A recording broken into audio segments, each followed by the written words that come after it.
تعالى يا باشا نشوف النهاردة مصطلح الانجلر unmarking رن، وده مصطلح جديد في الكرة الحديثة ومعناه الجري الزاوي للتخلص من الرقابة. يلا بينا نشوف يعني ايه. الموضوع بسيط، وهو ان اللاعب معهوش الكرة بيجري بزاوية معينة بعيد عن المدافعين بحيث يخلق لنفسه خط تمرير ومساحة كويسة يعرف يستلم فيها الكرة بسهولة. بص هنا فضى نفسه ازاي وبعد عن المدافعين. يلعب دلوقتي خلق نفسه تمرير اهو، مساحة عارف يستلم فيها. تمام. بص ده نزل ازاي، هيسحب حد معاه دلوقتي، فبالتالي عرف يخلق.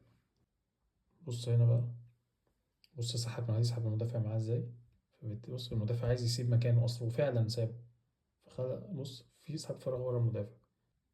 مهم جدا الحوار ده لان بيخلي المدافع ممكن يطلع لقدام ويسيب فراغ في خط الدفاع، فزي ما انت شايف هينزل ويسحب معاه المدافع، فبالتالي هيسبب في فراغ وهيخلق نفسه تمريرة دلوقتي تسبب في الاختراق. بص فتح لعب خالص.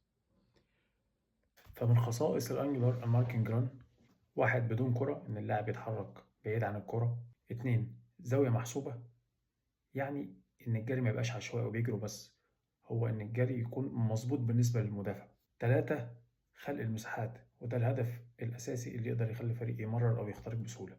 أربعة، الاستلام بزاوية منفرجة، وهو إنك تستلم ووسطك مفتوح بالجنب بالرجل البعيدة عن المدافع.